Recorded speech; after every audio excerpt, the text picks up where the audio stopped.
Good morning, good afternoon, and good evening, wherever you are. Thank you for joining. At CIQ, we're focused on powering the next generation of software infrastructure, leveraging the capabilities of cloud, hyperscale, and HPC. From research to the enterprise, our customers rely on us for the ultimate Rocky Linux, Warewulf, and Aptainer support escalation. We provide deep development capabilities and solutions, all delivered in the collaborative spirit of open source.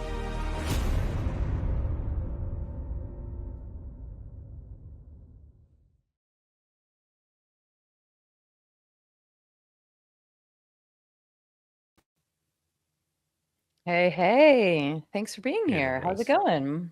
I'm doing all right. How about yourself? Wonderful. Yes, it is a beautiful day. Where I'm at, the sun is shining and all is okay. I haven't had It to leave my it house is yet. it is about the opposite here. We've been having below zero temperatures this week, and it's supposed to be in like the 50s tomorrow, but Oh, or not tomorrow. Sorry, next week. But they're talking about some big dump of snow on us tomorrow to kind of usher out the cold weather. So we'll see what happens. that's really interesting. Living in California, I mean, I've traveled places, but not when it was crazy like that. That seems crazy to me. How do you breathe in weather like that? Do you just not ever go outside? Like, I imagine that like your lungs have a rough time. Is that accurate? You just get used to it, I guess. You get used to it. Okay, you figure it out, right? You just Yep. kinda, "Okay, run." Oh, man, that's awesome. Well, thank you everybody for being here. If you have, any questions, comments, concerns as we go through, today's presentation, please leave them in the comments. We definitely want to, answer them, directly as possible because we have a pretty exciting topic that we're gonna be talking about today. We have a new release in Werewolf. It's not quite out yet, but we're within a week, I think. It should be out. There've been a couple release candidates, and we've got plenty of stuff that people can see now. They could go install and use. There are some brave souls that have been doing that already and providing us valuable feedback, but it's getting real close. Okay, wonderful. Well, maybe we'll just do a little introduction real quick, just in case there's anyone new to us. My name is Rose Stein. I work at CIQ in the sales department, so happy to answer any questions and make sure that you get what you need. And Jonathan Anderson, who are you? Yeah. Hi, my name's Jonathan Anderson, and I am an engineer with the performance computing team here at CIQ. So my background's in like academic and research high performance computing, but here I work on our Fuzzball product as well as Werewolf and the Werewolf community.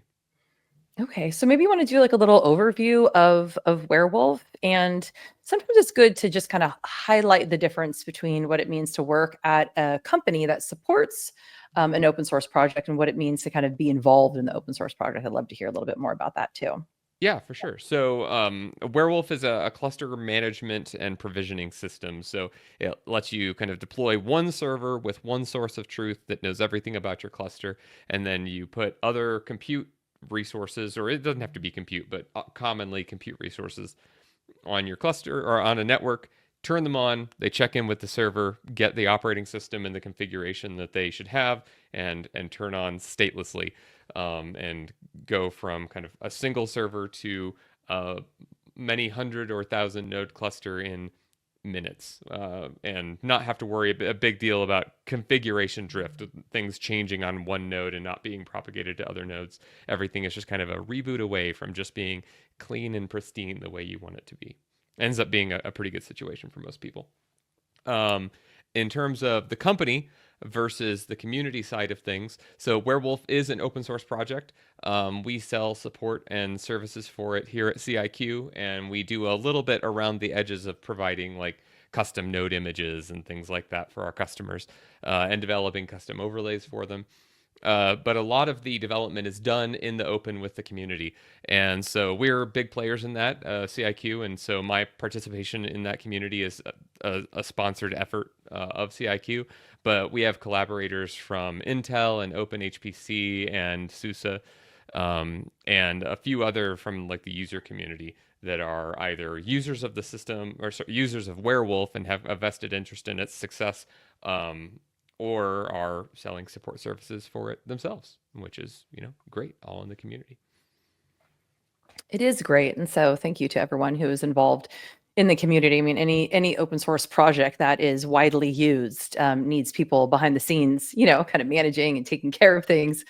Did we want to talk a little bit about the channel, the YouTube channel that you just Yeah, created? so I wanted to put this out there. So we just recently, just this last, so we have twice monthly steering committee meetings for the people that are kind of formally in the organizing body for the Werewolf project, and we've been doing those meetings for quite a while, but we just recently started putting those online. So I was going to show this here, one of the many things that we'll talk about. Here it So is. it's kind of unique though. I personally, I have not seen any other open source project, and maybe I'm just ignorant to, the variety of them out there, but you're recording the steering committee meeting and then posting it here on the YouTube? Yeah, that's right. So we have this one here. We'll have one playlist here that's for the meetings themselves, and then mostly just to initialize it, I kind of did a trawl all through YouTube looking for people that had done things about Werewolf, and a lot of that is, of course, All right, thanks. playing a video. A lot of that is, of course, us, but a fair bit of it is I found other people that are doing that have kind of done their own deployments and recorded it, put that in there. And then there's some videos that Susa has put up that I included in there. Yeah, so any video content from the community or with ourselves included, I'd like to highlight with this channel and kind of popularize out there. But yeah, the meetings end up being pretty good. And, it's sometimes hard to find an hour in the middle of your day, or maybe that's when you're eating lunch, to join it live. It's open in general to the public if you just ask for an invite on the Slack channel. But otherwise, check the video out. There's good discussion, especially around a release like what we're doing right now. There's a lot happening all at once. There is a lot happening. It's actually really exciting. There has been some help from other provisioning tools that are taking different directions. So people are looking around for, a provisioner, an open source provisioner that also has support from, commercial companies. And so Warewulf is stepping into that position. So it's actually really exciting. So again, thank you for all your work there. Cool. Okay, so that's a little bit of the background of what Warewulf is. Did you want to go into a little bit of some of the features and the new stuff happening? Absolutely. So the new release is coming out hopefully within like a week or so. We're about to put out another release candidate, but it's version 4.6.0, which is roughly analogous to what I would consider a major release for Werewolf. That kind of version 4 is more like a generational leap for the product. So we're in the version 4 generation of Werewolf. But 4.6 will be a relatively large release. And there's a number of things. Actually, I was going to switch over to the terminal, but let's look at the release notes again real quick. So here we go. So the releases are available on the GitHub page already. So you will have found like 4.5.8, which is the last official release. And if you just download the latest release, this is what you'll get still. But if you click through the releases page, you will find this 4.6.0 RC1. So this is our first release candidate. Really big changelog here. We're not going to go into all of these things, but we'll kind of edit this and organize it for the final release. But I encourage people to look through this and see what has changed. And we're trying to highlight people that have contributed to this release. There's quite a number of people that have code in both release candidate 1 and release candidate 2, and in upcoming release candidate 3. So check that out. There are packages here. So if you want to install this, you don't even have to build it. You can just pull the packages down and install it on Rocky 8, Rocky 9, or SUSE. And there's people that are doing this on Ubuntu these days as well. We don't have packages for that yet, but if you're willing to install it from source, there's documentation in the Warewulf docs for doing that. And we're improving our Ubuntu and Debian support all the time. And I'm really grateful for Ian and some other people that have been doing that work in the community. Again, that there's no commercial entity around doing that, but I'm always glad to bring in contributions or to encourage contributions from our user community. But I do have a short list of things that I wanted to highlight as new features that I think people will be pleased to see. So now we'll switch over Awesome. to... So I know that in my mind, as you're going, I have a variety of questions that are coming to my mind. So if you also, as participants and watchers of what Jonathan is sharing, have a question, just put it in the comments and make sure, I think, because, you know, when it's webinar, you have to make it go to us and registrants, I think is the term. You kind of have a couple different options when you submit a question. So we want to hear your questions. Okay, so I'm going to hold off and assume that you're going to answer my questions for a minute before I start asking them. Okay, well, we'll see. So Okay. yeah, this is going to be largely terminal driven. So we'll see that Warewulf is predominantly, and we'll talk about that a little bit more in a bit, but predominantly a command line interface driven system. So what I have here, I have two servers running, and it might be a little confusing, but I'll try to point out. Warewulf Control 2 is the one that's running something very, I think it's what we're about to release as release candidate 3. But then I have this other server, Werewolf Control 1. This is running the current official release. So this is running 4.5.8. And I'll jump back and forth between these to demonstrate some of the differences sometimes. So one of the things that seems like a really small detail but catches people out all the time. So, you know, Warewulf is a system for provisioning what we call node images, what Warewulf 4 has historically called node containers, out to compute nodes. So you can, this is in previous version of Warewulf, you can say like wctl container list, and we can see that in this environment, I have a Rocky 8, 9 container, one that I was doing some experiments with SESI Linux, a 9 and a 9.4. These are all different images that I can provision my compute nodes with. But our use of the term container here has been a confusion to many people. It was meant to kind of indicate and support the idea of using container ecosystem tools for building these node images. So you can use, frankly, you can use Docker or Podman or Aptane or any of these to define a node image, which ends up being a really good experience compared to the old way of kind of creating a directory and kind of hacking an image together manually. But this name led people to think that there was some kind of nested virtualization or containerization happening inside of the Warewulf node image that might impact performance. And it just ended up being a surprising bit of nomenclature. So over in Warewulf 4.6.0 land, this has been renamed to image. It behaves exactly the same. We can see long. Oh, I can't type and talk at the same time. There we go. We can see information about the images in our cluster, but just for people whose muscle memory has already switched them to container, that's still present as an alias. But all of the documentation, all of the kind of line help, whether it's on the website or in the command line tool here, will expect to use the term image or node image now instead of container. Again, not really a big functional change, but it was kind of a big deal to go through all of the code and change all of the places that it says container to be image and not break things. But that work is done and has been in place for quite some time now. And I, at least, am glad to have implemented this kind of community responsiveness. We heard a lot of people get caught up by this. Happy to take questions on that, but I don't know if there's a lot of questions there. Oh yeah, when I saw in the notes changing containers to images, I was like, why? So that was a very detailed explanation of why.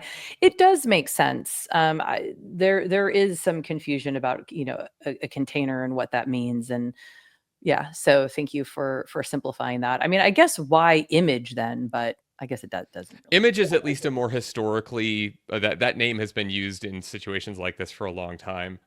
So in the cloud, you'll do the same thing. You'll have a node image or a cloud instance image that gets put up.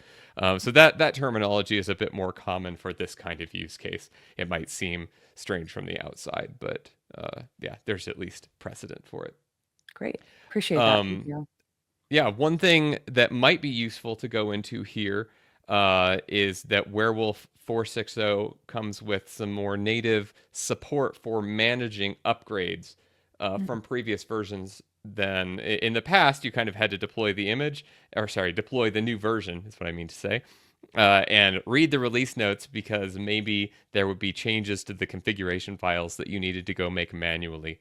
So an example of that, if I go to my old version and I just look at etc werewolf node.conf. So this is the file that stores all of the information about your nodes and how they should be configured. One example of that might be that this configuration field here says container. And so if you're upgrading to 4.6.0, in the past, you would have had to upgrade Warewulf and then come in here and make those changes manually. Warewulf 4.6.0 includes a Warewulf upgrade, or Warewulf control upgrade command that can update either, where's my cursor? Here it is. Config updates the warewulf.conf, that's the server configuration file, or nodes, which is that nodes.conf file that I showed earlier.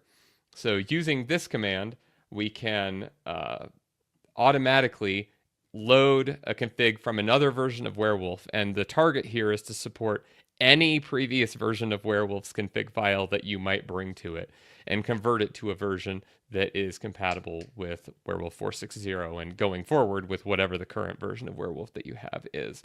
So to demonstrate this, in this directory, yeah, this is the thing that's going to help a lot of people. Yes, it is, because I've been hearing that as well. So even 3 dot whatever, or just sorry, I did misspeak. I mean any previous version of Warewulf 4.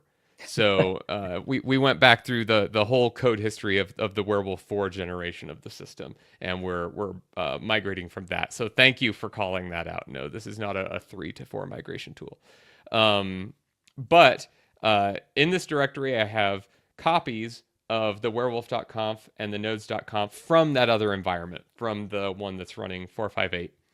And so I can say, we'll start with config.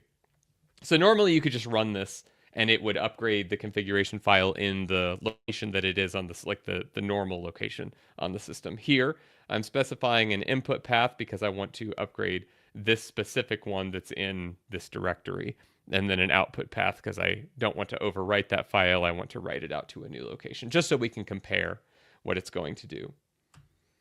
So we get some warnings about things that perhaps we want to care about during an upgrade, or that the system might not have known what to do. So there are some values that are no longer used that maybe never really were used, but were there for future proofing, but we never ended up using. So this versioning scheme inside of the config file, that's been dropped. We no longer log to syslog, so that's been dropped. And then NFS mounts are configured differently now, and we'll go into that a bit later. But this is noticing that we have some NFS exports, some network file system exports, and so it's telling us how to make sure that those get imported properly into the new nodes.conf. So we'll do that also. So here we're running, I've lost my cursor again. We're going to upgrade our nodes.conf. We're going to reference a warewulf.conf that we had previously, so the old version, and we're doing that as recommended by this warning up here in order to import the NFS exports from it. So we had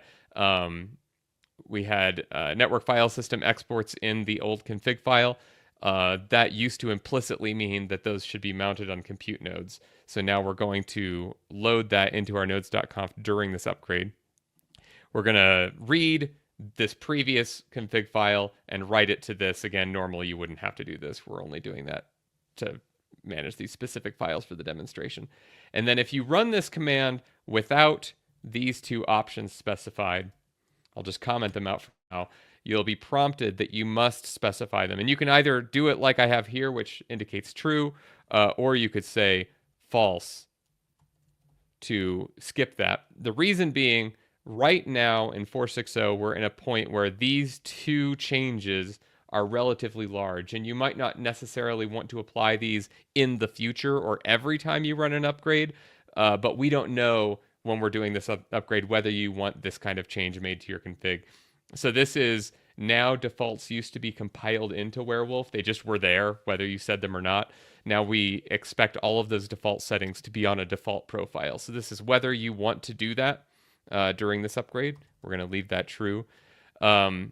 And then we've also made some rather large changes to how overlays are organized. And this is whether we want to replace the previous generic and dub init overlays with their kind of broken out counterparts. And we'll go into that in more detail in a moment. But for now, we will have those both happen because we want them in this example. We get some warnings similar to before. We're not using a Warewulf internal variable to manage the version for this file anymore. And we didn't specify whether our network devices are Ethernet or not. This might be something that we should add to the upgrade process. Maybe it should assume that it's an Ethernet device, but for now it's just saying, hey, by the way, nothing is telling me what kind of network device this is. You might want to go set it explicitly. So we can see now, here are changes that have been made to our werewolf.conf. So it automatically dropped this syslog value, which doesn't mean anything. This is just a move. This doesn't mean anything. This is similarly meaningless. But then here, it has changed how NFS exports are configured. So it's replaced all of these kind of combined export and mount configurations with just export configurations. So the server side is just for exports now, and the mounts have moved to the client side. And we'll see that when we move over to the nodes.conf. And then here we changed container to image here as well. So that's been updated. Didn't have to do anything except for run the command. Same over here for nodes. So one of the larger changes, like I mentioned, is that instead of just having two main overlays that we package, one for runtime being generic and the other for system being dub init, now those have been broken out into specific overlays for their purpose. So that the main goal here is that it makes it easier to omit parts of the built-in overlays that you don't want to use. So a good example here is that we have historically packed multiple network configuration system overlays together into the system overlay.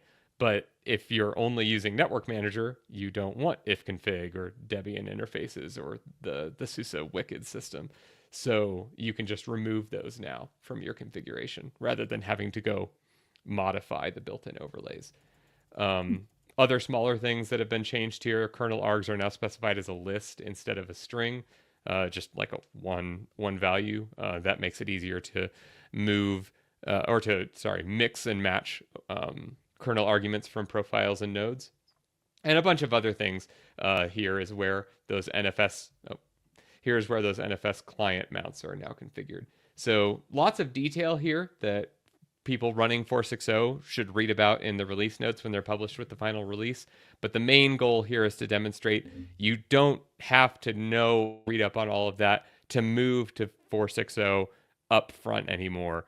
You can just run a couple of Warewulf upgrade commands and it will update your configuration to a version or to a format that's compatible with the new version that you're deploying. And we intend to keep that up to date as we release new versions over time. Awesome. I think maybe now's the time we got a couple of questions. Is Excellent. that okay? Good. Okay. Yes, Jess, definitely bring up the question.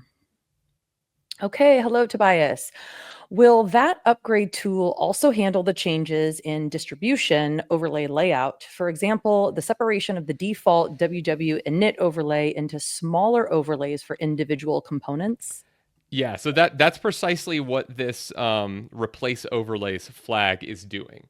This replace overlays flag is seeing okay, you are including that dub init. Because that flag is active, we're going to assume that means the previous dub init one that was all the overlays packed together. So we're going to explode it out into its component parts. And same for the generic one. It doesn't know anything about the distributions like in the image itself, but it is meant to make it easier then to specify your configuration for a given distribution by including only the parts of the overlays that you want. Great question. Oh, hi, Sumit. Okay, the question here is, does this mean that to upgrade from 4.5.6 to 4.6.1, I first need to install version 4.6 and then run the upgrade command with the configuration file?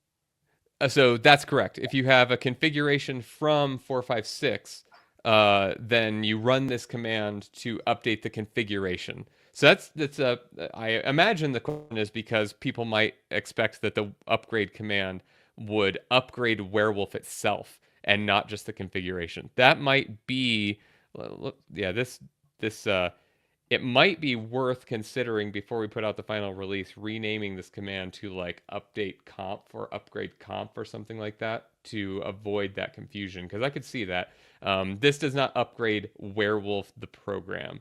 In order to get access to this, you need to install 4.6.0 or some future version, and then run this command to update your configuration if necessary. In fact, That's I'm going good. to take a note about that because I think that's a Yeah. good idea.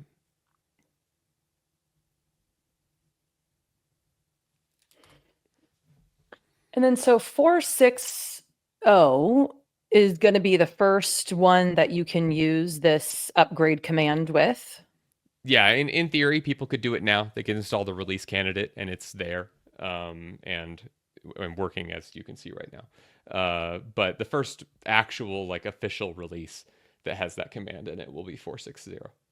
So as time goes by, is it going to be that it always goes to the newest latest, or are you going to be able to specify which version you want to upgrade to? Like say they're on 4.6.0 for a while, a year, and they only want to go to 4.6.1.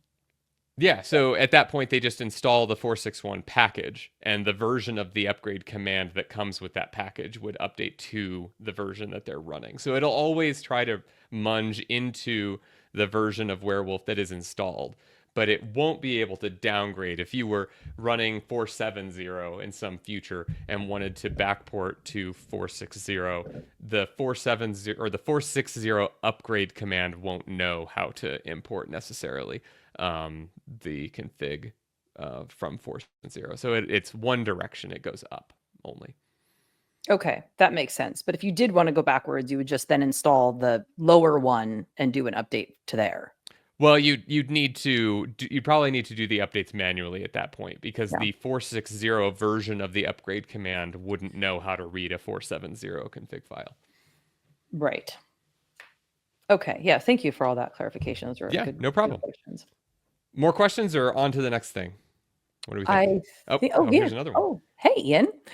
Yeah. Hmm. So I was yes, the question here whether running the upgrade command should just be done automatically when you install the package.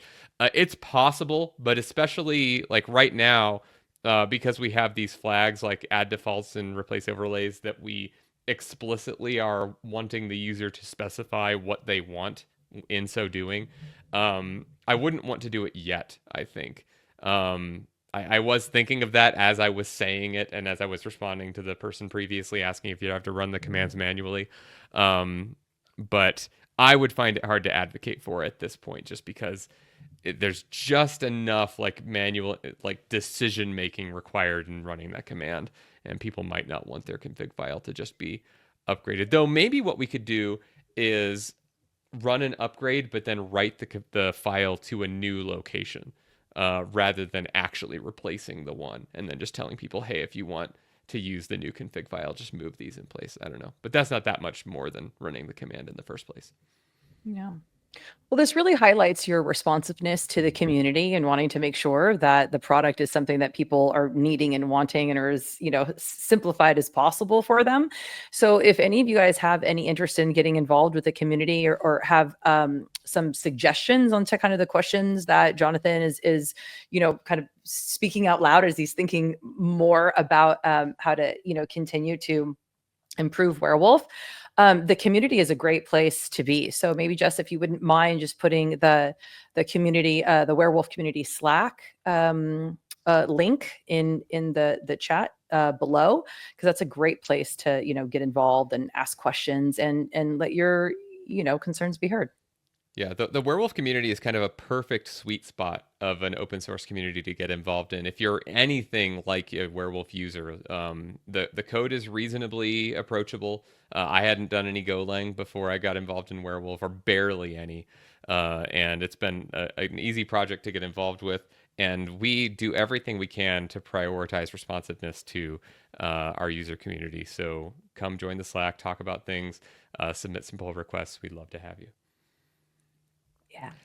Speaking of which, this next feature is something that I personally was terrified of, but a member of our community was really interested in it, and we started throwing some proof of concept code back and forth for it, and here it is in 4.6.0, and that is nested profiles. So I'm going to look at the actual nodes.conf real quick. This is a bit of a contrived example that I set up just to demonstrate what's going on here. So Warewulf has nodes. These represent physical servers in your cluster. But then it also has profiles, and profiles have all the same attributes, or almost all the same attributes as nodes, but you can load a profile's values into a node, and this gives you some grouping and inheritance and reusability in the code. So pretty normally, you'll come with a default profile, and I think, yeah, we can see that default profile right here. That's what's giving us these previously compiled in default values and, a comment just to be there and what the overlays should be for our cluster. But you can include more than one profile. And here I have one just called cluster because I didn't have a different name. And that cluster overlay is defined here. But the new behavior that is new in 4.6.0 is, you can see here, this cluster profile itself has profiles, which didn't used to be possible. So now I have an NFS profile, which has my NFS, my file system mount configuration in it, and a network profile that is just kind of setting a dummy value for a default network device, but you can imagine other network values being here. And so now you can break down your configuration not only across multiple profiles, but with one profile referencing others, and then build up more complex configurations through this kind of nested hierarchy of profiles. So we can see what that looks like right here. So in this output, this isn't, I'll get a pager here. In this output, we have our node here, and then the field that we're configuring, and this is the profile that it's coming from. And so we can see some of these values are coming from default. Some of them, one of them anyway, the image name itself is specified directly in that cluster profile. But some of our values, like this NFS configuration for FS tab, is coming from that NFS profile, even though the node is not directly including this profile. Same for this default net mask is coming from our network profile, even though our node is not including that profile directly.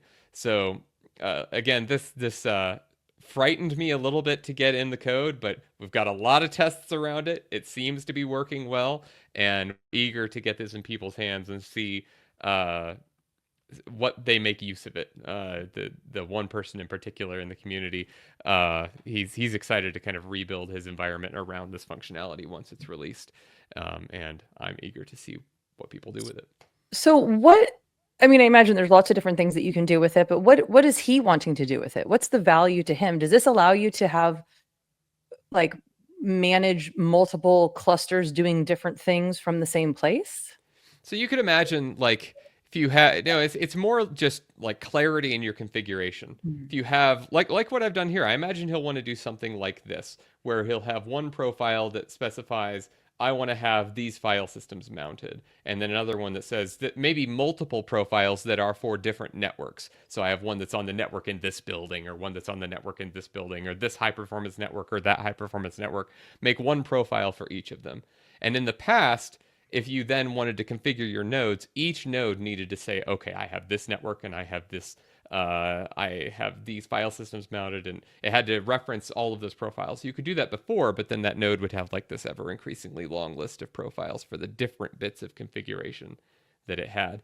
Now you can group those together and say, okay, all of these sub profiles are part of cluster A.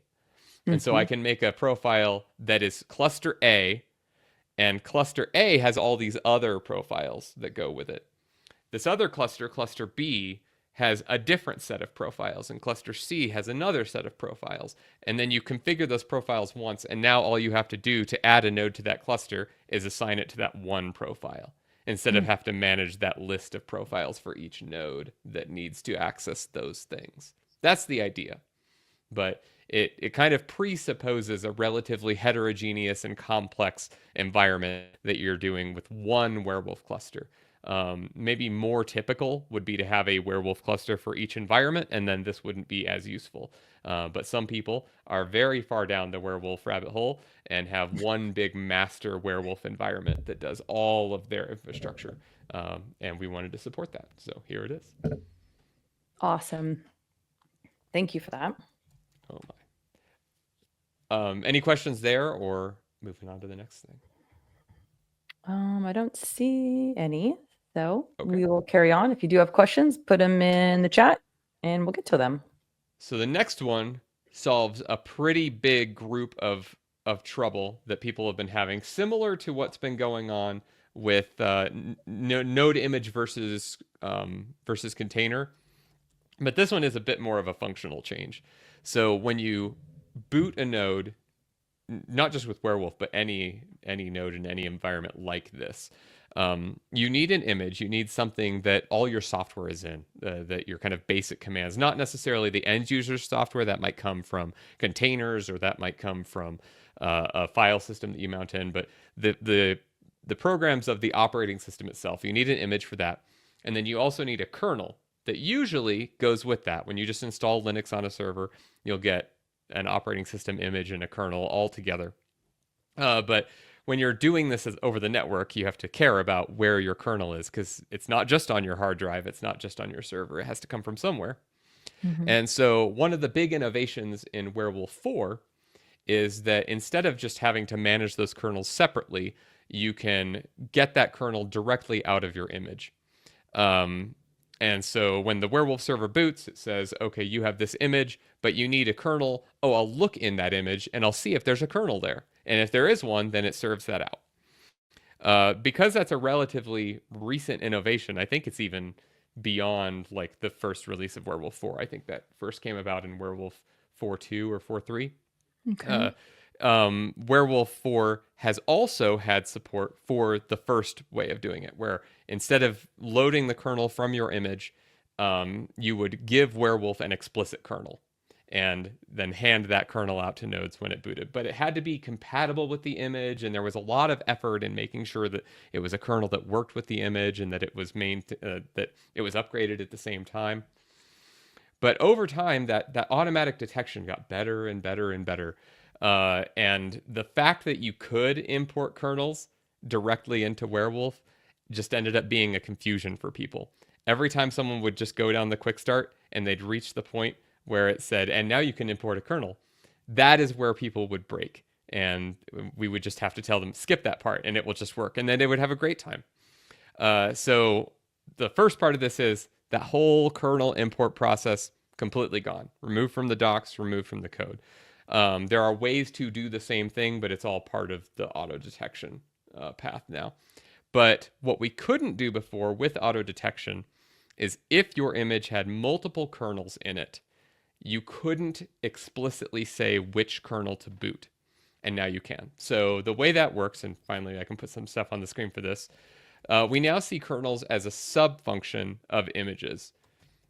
So you can list the kernels that are available in an image with this kernels command under image. So you say Warewulf control image kernels, and now you can see not only the images that have kernels in them, but you can see when an image has multiple kernels that, so like this Rocky Linux 9 image has a 427.37.1 kernel, and then it was later upgraded and now also has a 427.40.1 kernel.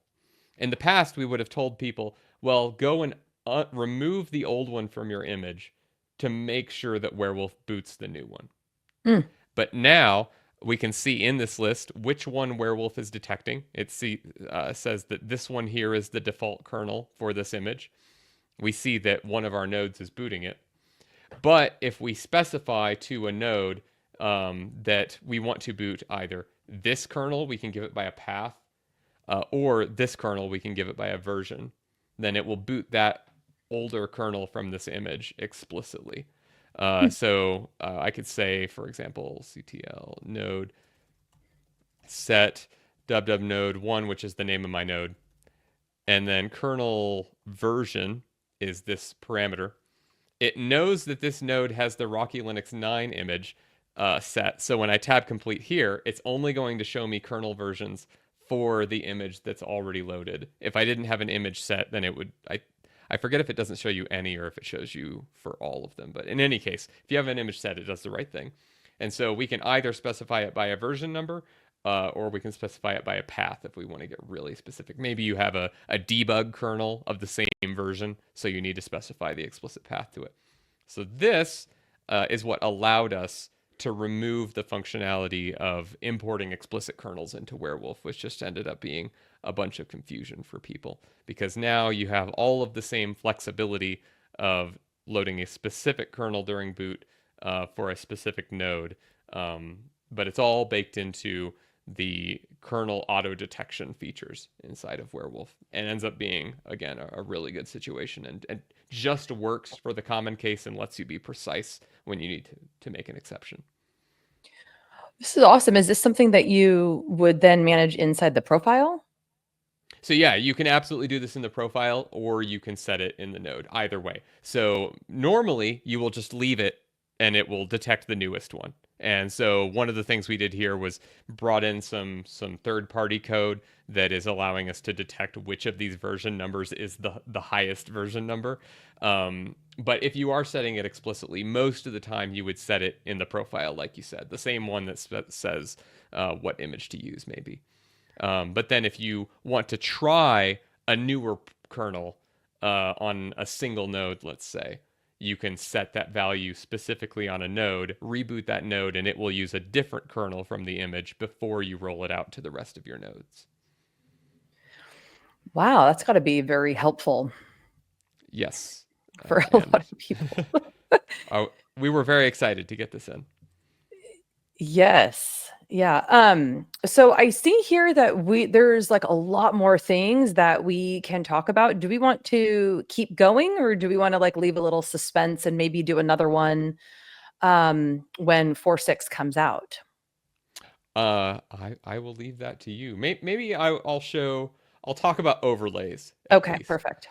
So one of the other big things in Warewulf 4.6 is so in the past, like I said, there were just kind of two big overlays. There was the generic one that was the runtime overlay, and Warewulf init, www init, that was the system overlay. And system and runtime overlays have different kind of behaviors. They're the same thing, but they behave differently when they're applied to nodes in different ways. But all of those overlays were in one place. They would be in var lib Warewulf overlays. But as you can see here now, I only have one. And that's because we've split overlays between the ones that come with Warewulf, which are now in user share Warewulf overlays. And this is where what used to be generic and used to be Warewulf init, all of those have been split out here. And site-defined local overlays are in the previous location. So the big win here is people would have issues where they would modify an overlay or have an overlay of the same name as one that we were providing. And then when they would upgrade Warewulf, they would lose their changes. They'd have to back it up and then restore it later. Separating this lets us prevent that. And it also lets us, in the future, the goal is to create more overlays and kind of maybe not pack them in with Warewulf, but provide them as part of the project for more things that you might want to configure with Warewulf without having to write the overlays yourself. And so in the future, the intent is to have a repository where you can get additional overlays as different packages. And when you install them, they'll go here. And then if you do modify them, as you can see here with issue started life as a packed in overlay. right here. But if you edit an overlay with Warewulf, the first thing it does is copy it to the site location and then makes the change there. And so any modified overlay that you have takes precedence. So if I say Warewulf control overlay list, we can see here all the overlays that Warewulf knows about, what is in the overlay, and then whether it's getting it from the site version of it or the distribution version of it. So here, the only one that I have in my site overlay section is issue, which is coming true here. And then we've made other improvements to overlays as well. The big one is that so there's a set of functions that are meant to be used with templates. So overlays, one of the biggest things about them is that you can define programmatic templates for how to generate configuration files on your system at runtime. There are a bunch of functions that make that easier from a project called Sprig, S-P-R-I-G, and we're now including that in the template environment when you build an overlay. So it makes our overlays better because now we have access to all these functions that make the overlays clearer and more feature rich. But it also makes it easier for sites to define more complex, more feature rich overlays in their environment too, which is going to support this kind of additional growing library of overlays that we're going to start providing alongside Warewulf. Cool. Is there going to be a way to like template and share an overlay from one site to the next?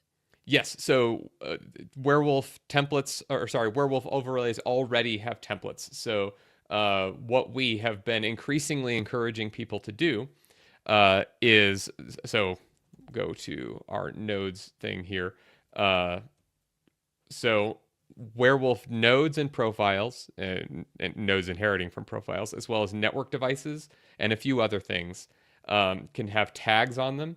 And so the overlays can see these tags and then behave differently depending on how you've tagged the data in your node registry here. So that's already what we're recommending people do. And more functionality that we bake in, even in the distribution overlays, are being activated by tags. So we added the ability to configure DNS with our network overlays, but rather than having kind of special case support for that in Warewulf, you just define tags on your nodes that tell it what DNS servers to use. But for even more complex things, we recently introduced what we call resources. And so all of the NFS client stuff has been moved to resources. These are a name to arbitrary data. It can be a list, it can be a single value, it can be what's called a dictionary or a hash where we have this value equals something. So that this, if you know how to read YAML syntax, this is FS tab here is a list of 2 items, and one of the items is a thing that has a file and a mount ops and a spec and a VSFS type, and then a second item that has the same values. But then we just, let's see, overlay show. So in our FS tab overlay, we're just reading that resource, right? It's hard to read this kind of on the spot here, but here we go. We're looking over all of the entries in that FS tab list that we got from our resources, and then we generate mounts for that. So there's nothing special in this. Like anyone could have written this template now that resources exist and share this out with the community, and they don't have to make any changes to Warewulf. They can just make this overlay, share it out, and all you have to do to activate it is configure some resources on your node or configure some tags to do DNS or whatever people want to do. So we're really excited about the addition of resources and the growing acceptance of tags as configuration parameters for overlays, that will encourage both us and other members of the community to publish and share overlays to configure whatever they want their cluster to do. It's going to be great. Oh man, so great. I can just think in my mind right now how many of our customers and people I know using Warewulf, I'll be like, okay, it's time to upgrade. Let's go. Let's do it. Yeah. We've got things to share. That's great. I feel like we could go on and on. I know that we have a question from the field. So let's put the question up real quick before we close out. Hello, Sumit again. Does version 4.6 still only support stateless diskless nodes, or does it now also support stateful nodes? Good question. Going So right into the overlay share question. we have been increasingly supporting disk full nodes, but that's different than stateful provisioning on them. So I think at version 4.5.6 or something like that, certainly in 4.5.8, there's support with Ignition, which is a kind of disk partitioning automation system for creating partitions and file systems and mounts for those on nodes as they boot up. That's still a tech preview, but it's there, and there are definitely people using it. What we don't currently support is writing the OS image onto a disk that has been provisioned in that way. So the OS image is still in memory, and you can provision disk and mount it in many ways. But the operating system itself is still stateless, in memory, not written to disk. That is something that we are pursuing. In fact, I think there's a pull request currently tagged for 4.6.1, though I don't know whether it will make it in 4.6.1. That's just kind of where things that aren't 4.6.0 have gone. That is targeting doing that as part of the.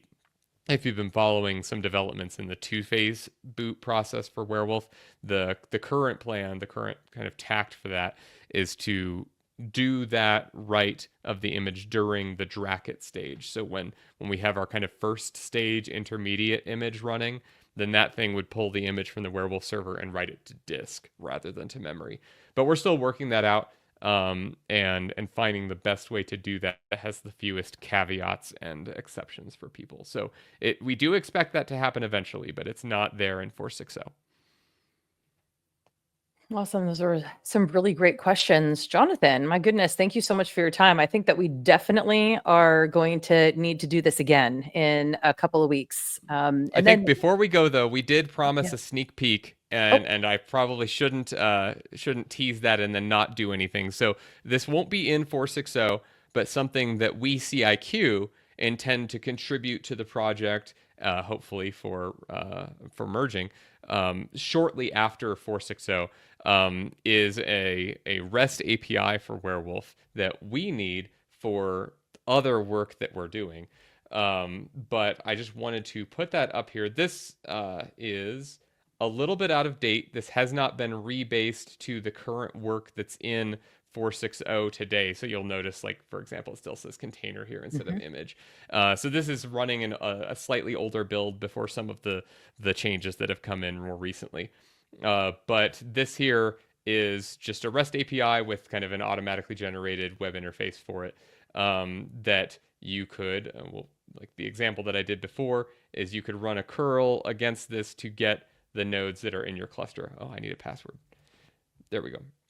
So here it shows that, it simulated running this curl against our API endpoint, and we got some JSON back out of the list of nodes and well, not the profiles, but the list of nodes and their attributes.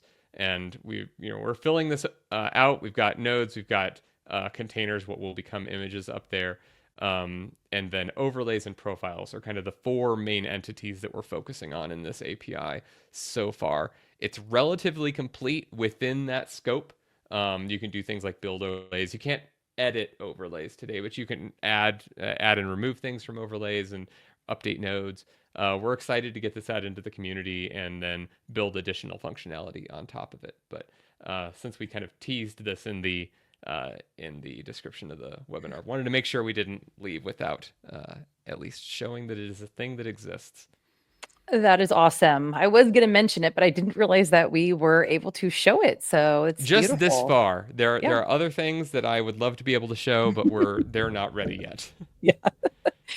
Okay, well, more on the horizon, which is really exciting. I mean, that's what you want from any good open source project, is more, so, and to be responsive. So again, make sure that you join the community on Slack. There is an older one where Warewulf used to be not that long ago. So sometimes people are a little bit confused. So we'll make sure to put the most current Warewulf Slack channel link there in the comments for you.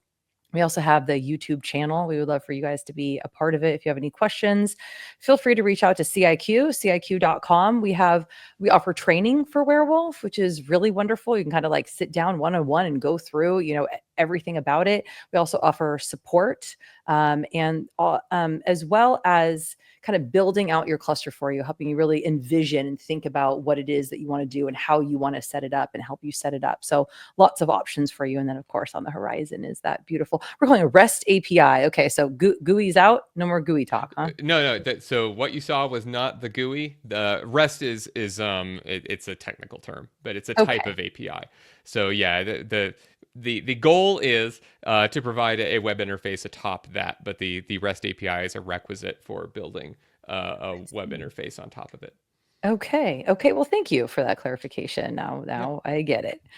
All right. Well, lots on the horizon, Jonathan. Again, thank you so much. And the Warewulf community and everyone involved and all of the users, thank you so much for being here. And I hope you have a wonderful day. And we'll talk to you soon. Bye. Thanks all.